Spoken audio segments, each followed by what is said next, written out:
My name is Ella, and I am 32 years old. I was sitting in my lawyer's office on a Friday afternoon, just hours away from becoming a millionaire. $25 million. That was the number on the table, the biggest moment of my life. But instead of celebrating my lawyer, Marcus looked me dead in the eyes and said something that made my blood run cold. He said, "Ella, I need you to call your parents right now and tell them you lost everything. Tell them the deal fell through. Tell them you are bankrupt." I thought he had lost his mind, but the look in his eyes told me he knew something I did not, something that would change everything I ever believed about my own family. Before I get into what happened next, I want to know where you are watching from today.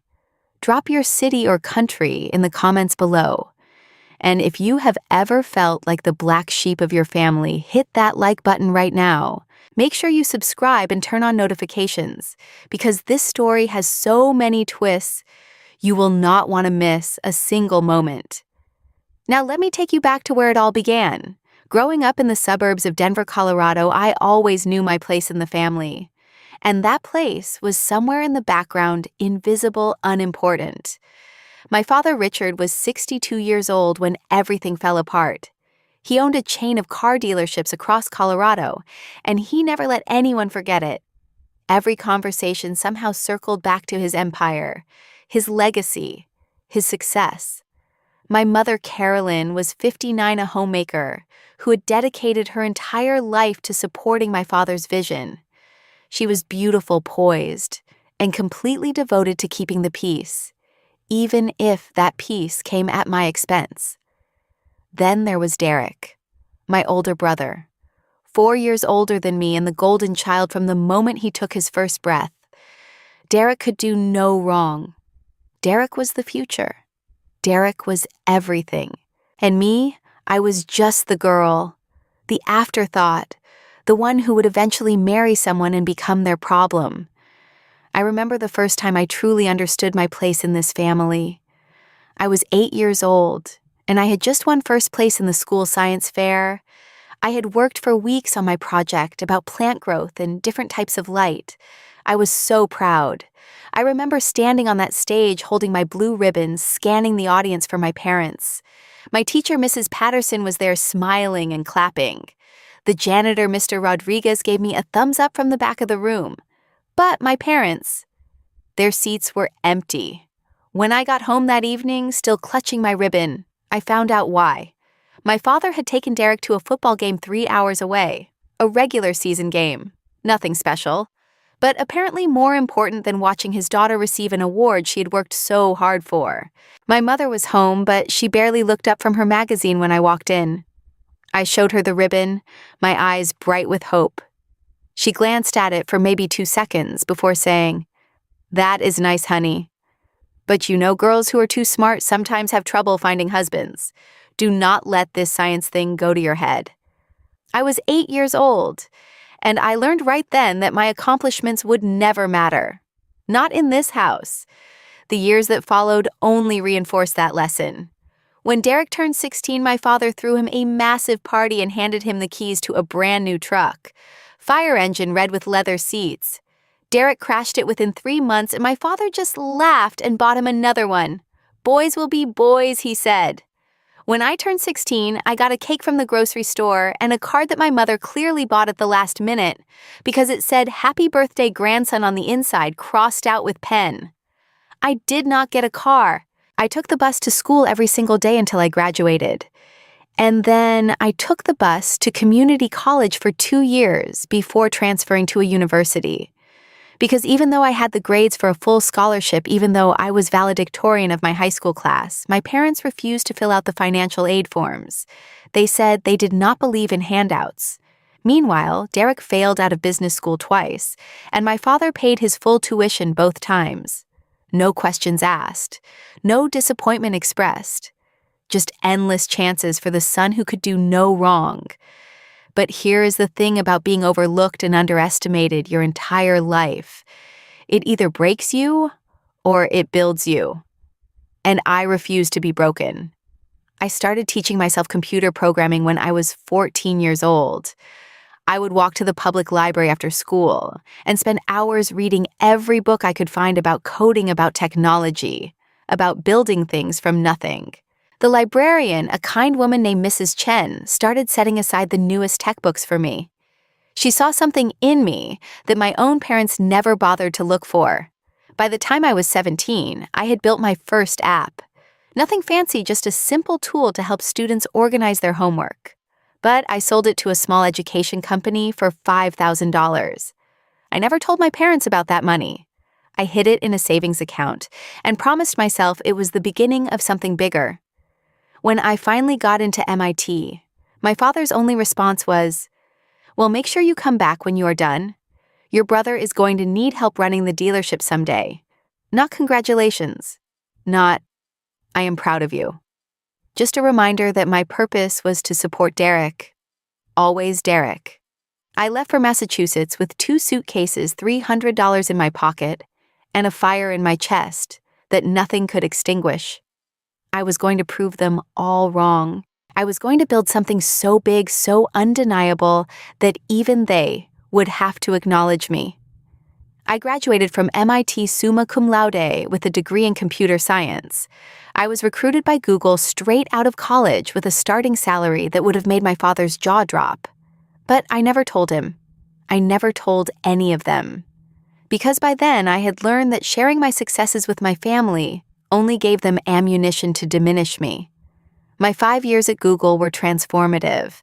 I worked on projects that reached millions of users. I learned from some of the brightest minds in Silicon Valley. I saved every penny I could living in a tiny studio apartment while my colleagues bought houses and fancy cars. I had a plan, and nothing was going to derail it. The idea for my company came to me in the worst possible way.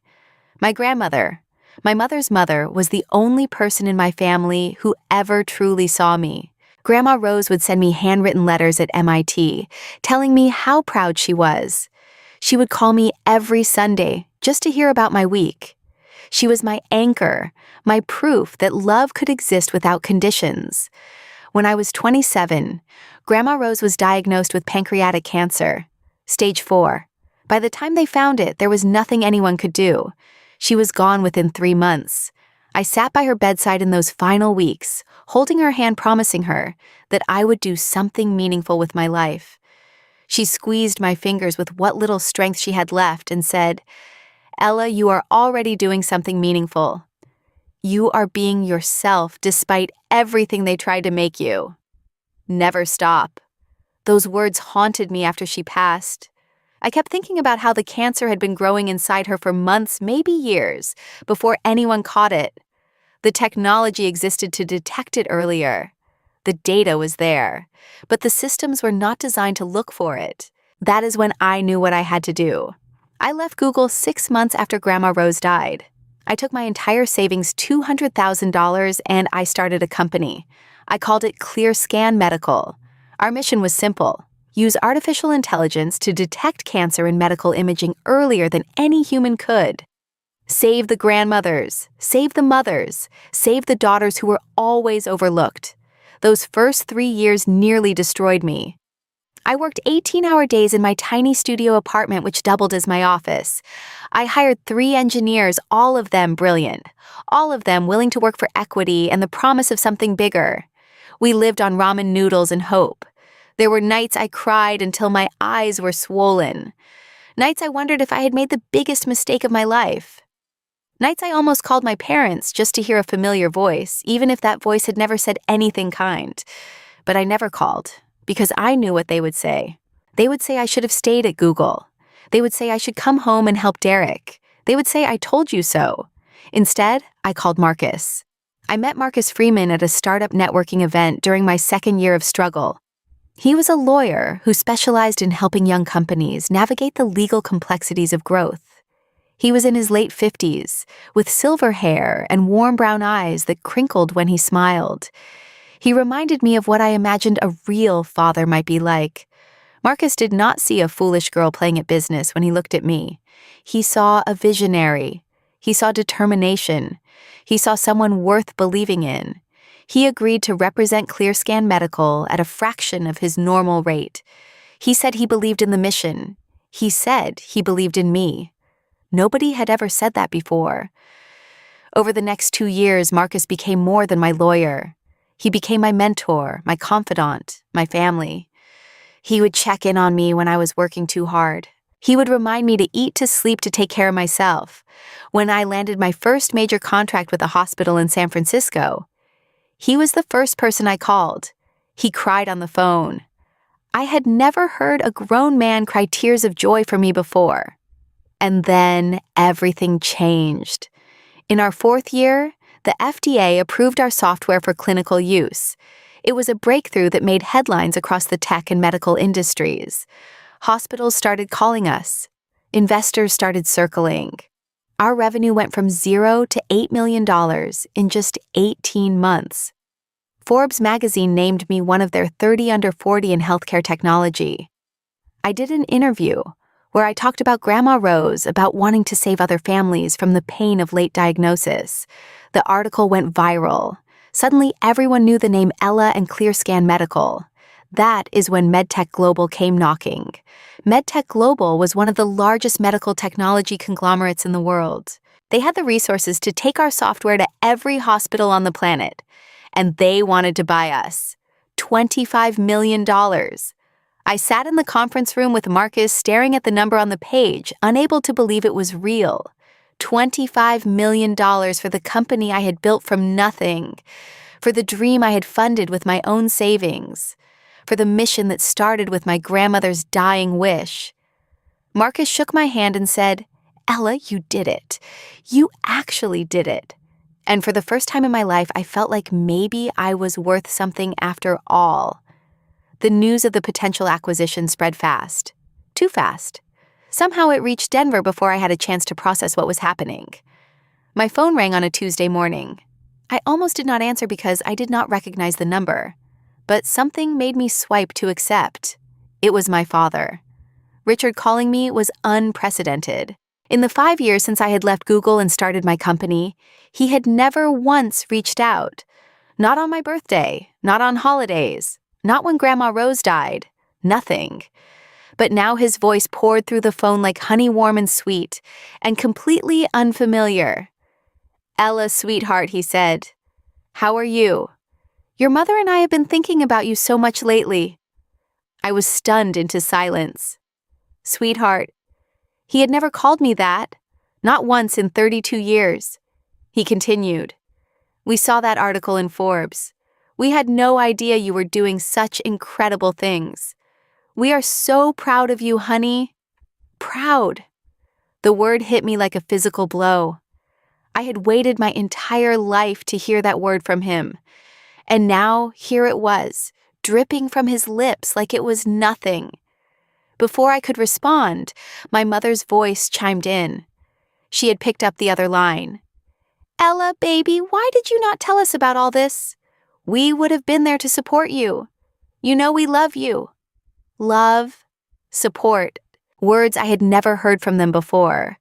Words I had starved for as a child, as a teenager, as a young woman trying to find her place in a world that kept pushing her aside. I should have been suspicious. I should have remembered every birthday they forgot, every achievement they dismissed, every time they chose Derek over me without a second thought. But I did not. Because some part of me, some wounded little girl still hiding inside my chest, desperately wanted to believe that things had changed, that success had finally made me visible to them, that I could have the family I had always dreamed of. So when they asked me to come home for a visit, I said yes. The flight to Denver felt surreal. I kept replaying their words in my mind, trying to convince myself they were genuine. My father had never called me sweetheart. My mother had never said I love you outside of a Christmas card. But maybe I thought maybe seeing my success had opened their eyes. Maybe they finally realized what they had missed. When I arrived at the house, my parents were waiting on the front porch. My mother rushed forward and pulled me into a hug. She smelled like the same perfume she'd worn my entire childhood, and for a moment I felt like a little girl again, desperate for her approval. My father stood back, but he was smiling. A real smile, or at least what looked like one. He put his hand on my shoulder and said, "Welcome home, Ella." Inside the dining room table was set with the good china, the china my mother only brought out for important guests.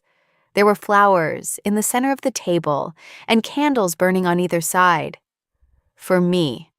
All of this was for me. Derek was there too, sitting at his usual spot, but something about his demeanor was off. He kept glancing at me with an expression I could not quite read. His wife Megan sat beside him, silent and watchful. During dinner, my father dominated the conversation. He asked about ClearScan Medical, about the technology, about the FDA approval. He asked questions he had never cared to ask before nodding along like he understood every word. Then casually, he asked about the deal. So this MedTech Global company, he said, cutting into his stake, they are offering $25 million. That is the final number. I nodded, feeling a flicker of discomfort. Something about the question felt too precise, too interested. And when does the deal close? He continued. What is the timeline? I told him. I told him everything. The projected closing date, the terms, the post-acquisition plans. I shared details I should have kept private because I was so hungry for this moment, so hungry for them to see me. Afterward, my father asked me to join him in his study. He poured 2 glasses of whiskey, handed me one, and sat down in his leather chair with a sigh. Ella, he began, I have been thinking. You have done an incredible job with this company, but you are still young. And business well. Business is complicated, especially when there is this much money involved. I waited, unsure where he was going. He leaned forward, his eyes locking onto mine. I think you should let me help you manage the money. After the deal closes, I mean. Your mother and I can set up a family trust. Keep the funds safe. Make sure nobody takes advantage of you. He slid a document across his desk toward me. It was thick, full of legal language I did not have time to read in that moment. Just sign here, he said, his voice smooth. It is a simple authorization. Lets me act on your behalf for financial matters. Standard stuff, really. I looked at the document, then back at him. Something cold settled in my stomach. Dad, I appreciate the offer, but I have a lawyer, I said carefully. Marcos has been with me since the beginning. He handles all of this. For just a second, my father's expression flickered. The warmth drained from his eyes, replaced by something hard and calculating. But then it was gone so fast I almost thought I imagined it. Of course, he said, waving his hand dismissively. Just trying to help. You know how fathers are. We worry about our little girls. Little girls? Not daughter? Not Ella? Little girls. I left Denver the next morning with the unsigned document still sitting on my father's desk. But I could not shake the feeling that something was very, very wrong. The call from Marcus came exactly 1 week after I returned to California. His voice had a quality I had never heard before. Sharp, urgent, almost frightened. Ella, I need you to come to my office immediately. Do not talk to anyone before you get here. Not your parents, not your brother, not anyone. The drive to his downtown office felt like it lasted hours. My mind raced with possibilities. Had the deal fallen through? Had MedTech Global found some problem with our technology? Was everything I had worked for about to collapse? When I walked into Marcus's conference room, he was not alone. 2 other people sat at the table, a woman in her 40s with sharp features and a serious expression, and a younger man with a laptop open in front of him. Marcus gestured for me to sit. Ella, this is Sandra Torres. She runs a private security firm. And this is Daniel, her lead analyst. I sat down slowly, my heart hammering against my ribs. Marcus, what is going on? He pushed a folder across the table toward me. What I am about to show you is going to be difficult to hear, but you need to know the truth before you make any decisions about your family. I opened the folder with trembling hands. The first page was a photograph. Derek, my brother, talking to a man I did not recognize. The photo was dated 3 months earlier. Marcus began to explain. About 6 months ago, I noticed some irregularities in how information about ClearScan Medical was spreading. Details that should have been confidential were somehow getting out. So I hired Sandra to investigate. Sandra took over, her voice clinical and precise. Your brother Derek hired a private investigator to monitor your activities, starting approximately 8 months ago. He has detailed files on your company's financials, your client list, your projected revenue.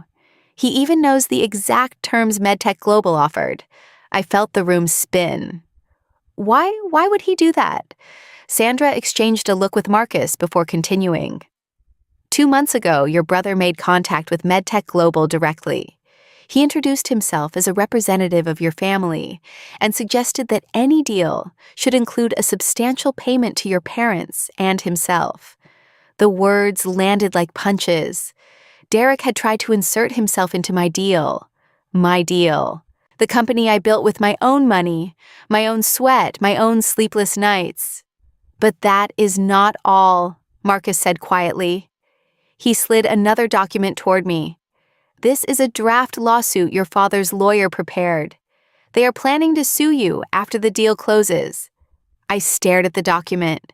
It claimed that the $200,000 I used to start ClearScan Medical was actually a loan from my parents, a family investment that entitled them to 60% of any proceeds from a sale. That is a lie, I whispered. That money was mine. Every penny. I saved it myself. They never gave me anything. I know, Marcus said, but they have fabricated evidence. There is a document that looks like a signed loan agreement between you and your father from 5 years ago. I had our forensic experts examine it. He pulled out another report. The signature was copied from another document, probably a birthday card or a letter. The date on the agreement does not match the font metadata. This is a forged document, Ella. Your father manufactured evidence to steal your money. I could not breathe. The room was closing in around me. My own father had created fake evidence to take what I had earned. My brother had been spying on me. They were working together to rob me of everything. Then Marcus played the recording. Sandra's team had managed to plant a listening device during a meeting between Derek and my father. The audio was slightly muffled but perfectly clear. Derek's voice came first. She is too stupid to suspect anything. She showed up at dinner like a puppy begging for scraps. We will have her sign the authorization and then the money is ours. Then my father. She is a girl. Girls do not keep money. It belongs in the family. It belongs with Derek. He is the one who needs to carry on my legacy. And then the voice that broke me completely. My mother. She was always ungrateful, my mother said in the recording. Everything we did for her, and she runs off to play business lady. That money should go to your brother. He is the one who matters. I turned off the recording. I could not hear any more. Marcus reached across the table and took my hand. Ella, I know this is devastating, but we have them. The forged document alone is a felony. They cannot win a lawsuit with fabricated evidence. We can destroy their case before it even gets to court. I looked at him through tears. I did not remember starting to cry. Why, that was all I could say. Why would they do this to me? Marcus's expression softened. Greed, desperation. Your father's dealerships have been hemorrhaging money for years. Derek ran his location into the ground. They owe the bank almost $3 million. Your father used the family home as collateral. They are about to lose everything. So they decided to take mine instead. Yes, Marcus said simply. But we are not going to let them. And I have a plan. Marcus laid out the strategy with the precision of a general planning a military campaign. Here is what we are going to do, he said. You are going to call your parents and tell them the deal fell through. Tell them MedTech Global pulled out. Tell them you are facing bankruptcy. I stared at him. Why would I do that? Because right now they think they have the upper hand. They think you are oblivious. If they believe you have nothing, they will drop the lawsuit because there is nothing to take. But more importantly, they will relax. They will talk freely. And we will gather more evidence. Sandra nodded in agreement. People who think they have won are careless. They will say things they would never say if they thought someone was listening. I understood the logic, but something in me resisted.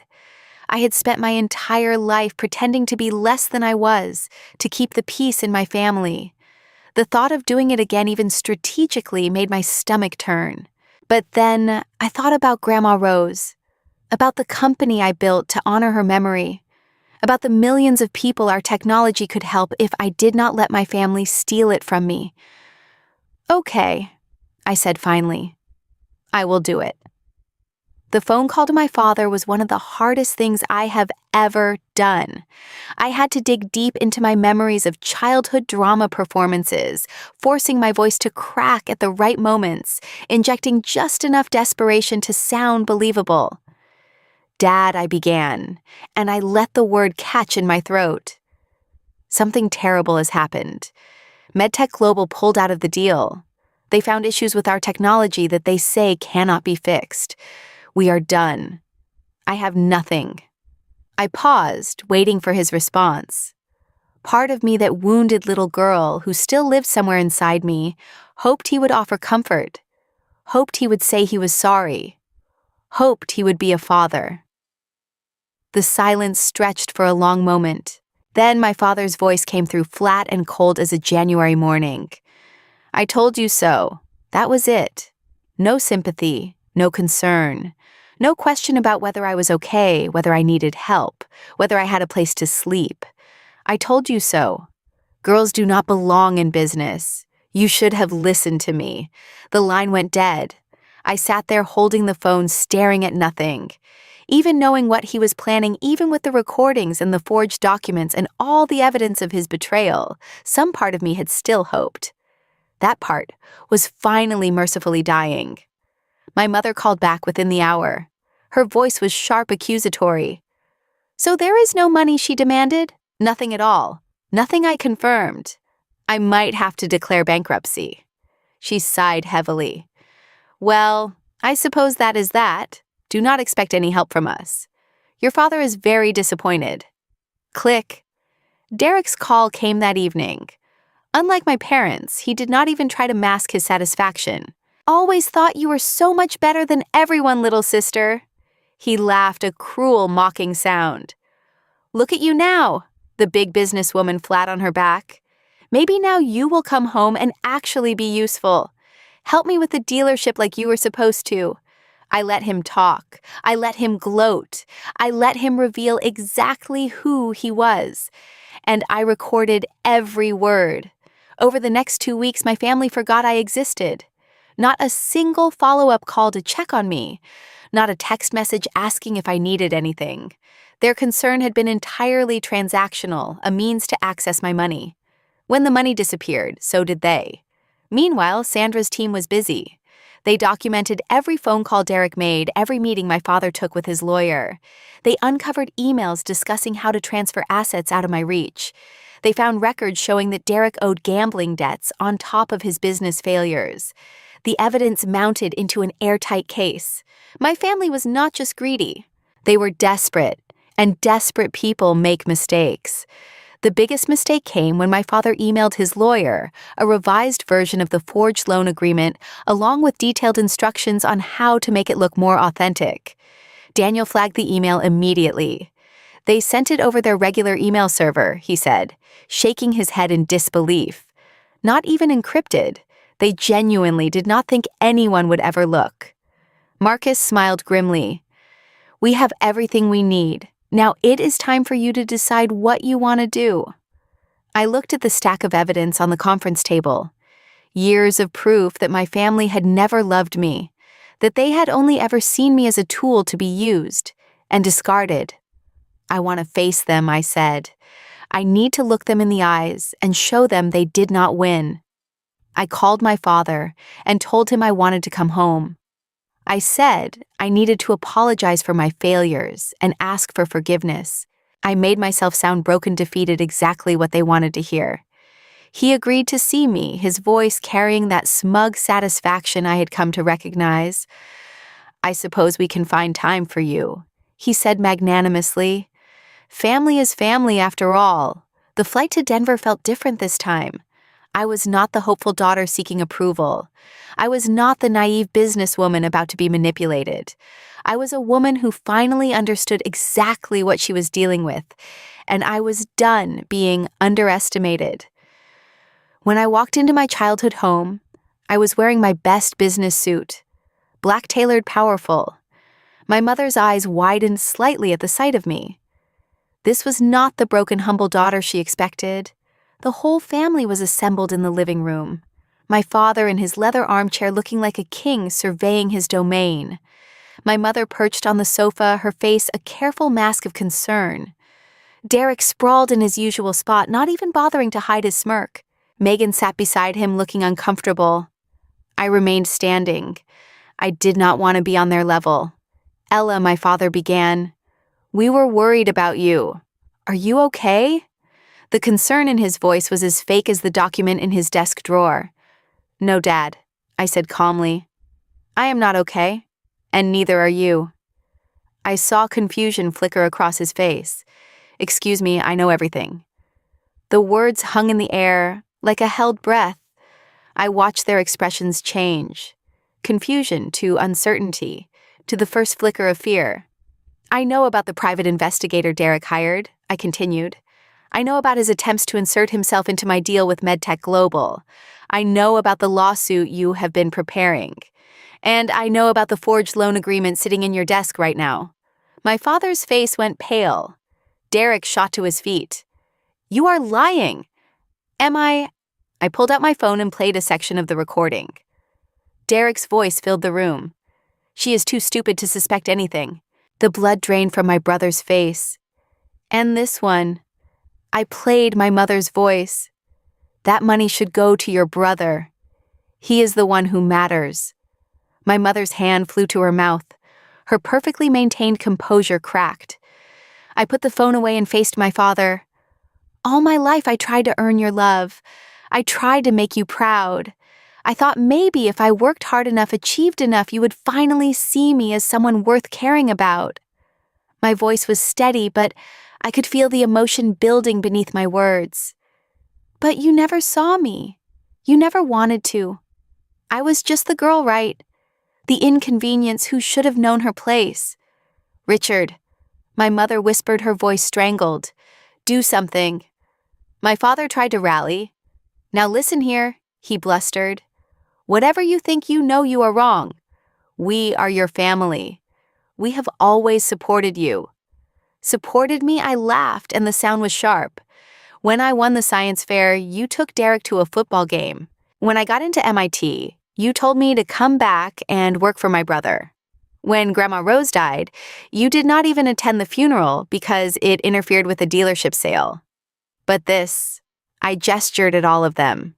This is something else entirely. You manufactured evidence to steal from me. You committed forgery, which is a felony. You attempted fraud. These are not just family disappointments, these are crimes. Derek lunged toward me, his face contorted with rage. You ungrateful little witch! Everything you have is because of this family. I did not flinch. Everything I have, I earned alone. The $200,000 I used to start my company, I saved that from my salary at Google. You never gave me a dime. You never gave me anything except reasons to leave. I pulled out 2 documents from my bag.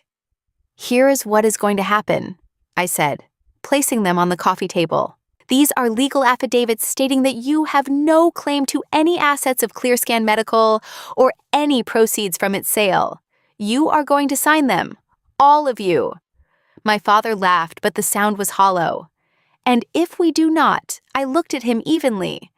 Then I file charges for forgery and attempted fraud. I send the recordings to every news outlet in Colorado. And I make sure everyone knows exactly what kind of man Richard from Richard Auto Empire really is. The silence that followed was deafening. My mother broke first. She picked up a pen with trembling hands and signed. Then Megan, who had been silent the entire time, signed with evident relief. Derek held out until my father finally snarled at him to just do it. My father signed last.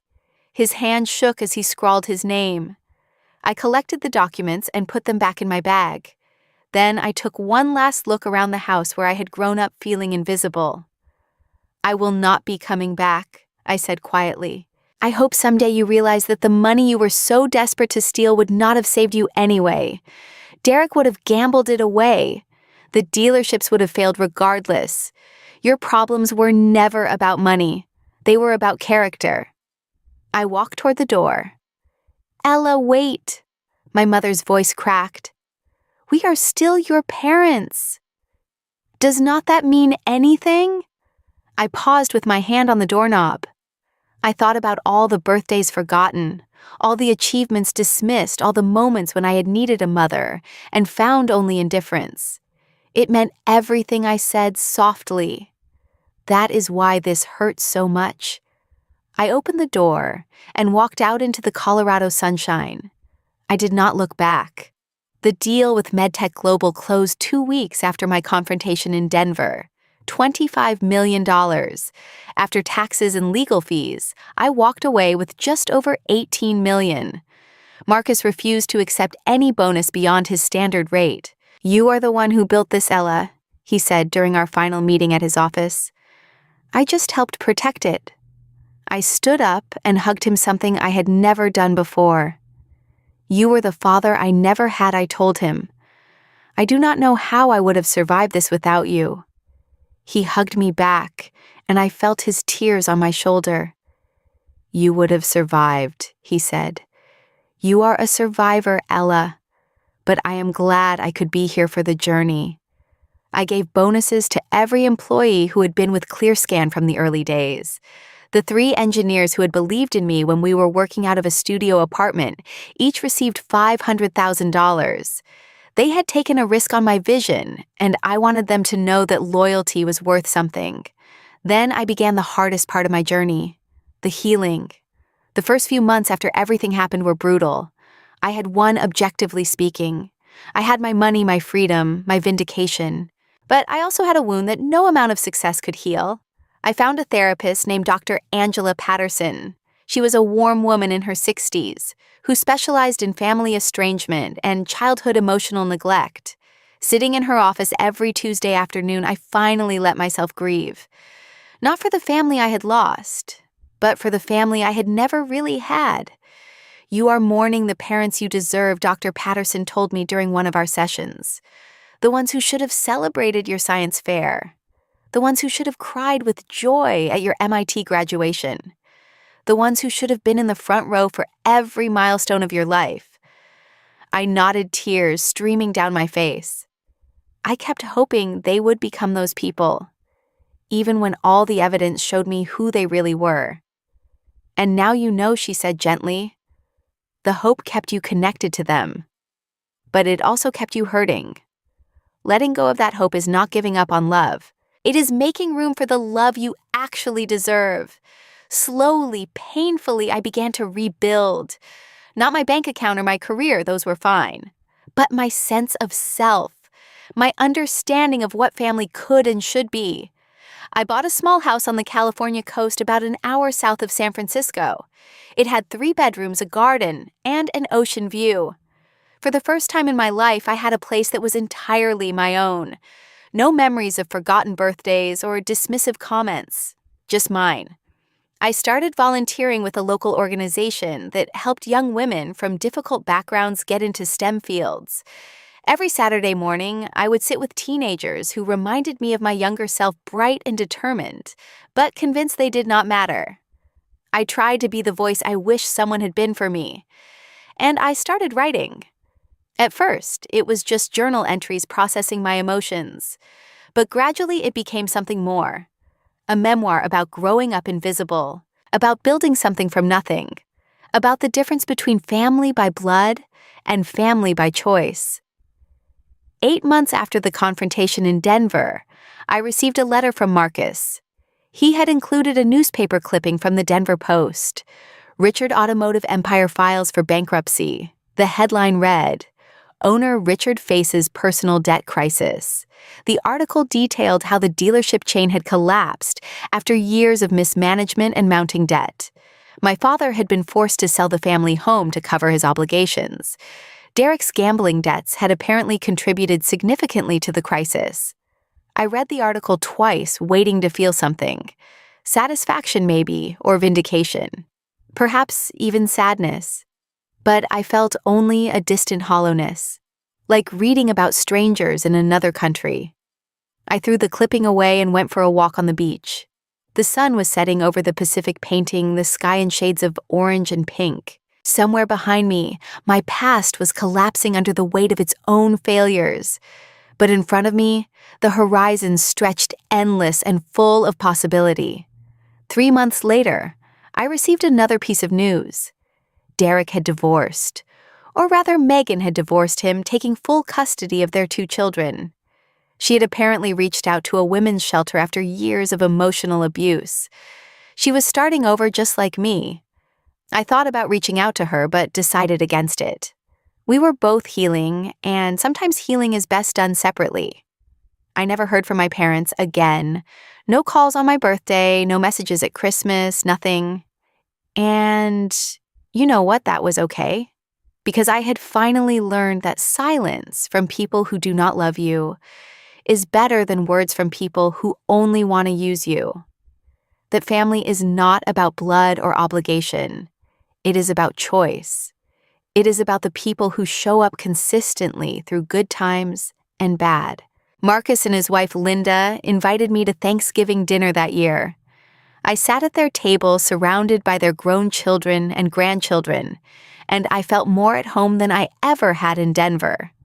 Dr. Patterson became more than my therapist. She became my mentor, encouraging me to use my story to help others. The young women I mentored began reaching out to me outside of our Saturday sessions, sharing their struggles and victories. I became part of a community of people who saw me not for my bank account, but for my heart. I established a scholarship fund in Grandma Rose's name, dedicated to helping first-generation college students pursue degrees in technology and medicine. Every year I personally interviewed the finalists. Every year I saw my younger self in their determined eyes and terrified smiles. My book was published on the anniversary of the day I walked out of my parents' house for the last time. I dedicated it to everyone who was ever told they were not enough. You are, I wrote. You always were. Standing on the deck of my house today, watching the waves roll in, I sometimes think about that Friday afternoon in Marcus's office. The day he told me to lie to my parents. The day I learned the truth about who they really were. It broke something in me, yes, but it also freed me. I used to think success would earn me my family's love, that if I achieved enough, accumulated enough, became enough, they would finally see me. But the truth is they never wanted to see me. They wanted to use me, and no amount of success would have changed that. Here is what I know now, what I wish I had known at 8 years old, standing alone on that stage with my blue ribbon. You are not responsible for the love your family refuses to give you. You are not obligated to earn affection from people who measure your worth in dollars. And you do not have to stay connected to anyone who sees you as a resource instead of a person. Family is the people who choose to love you without condition, who celebrate your victories and comfort your failures, who show up consistently, not because they want something, but because they want you. My lawyer told me to call my parents and say, I lost $25 million. What he knew changed everything. But what I learned changed me forever. If you are watching this, and you have ever felt unseen by the people who should love you most, I want you to know something. It is not your fault. It was never your fault. And you deserve so much more than crumbs from tables of people who do not value you. Now I want to hear from you. Have you ever had to walk away from family to protect yourself? How did you find the strength to build your own chosen family? Drop your story in the comments. I read every single one.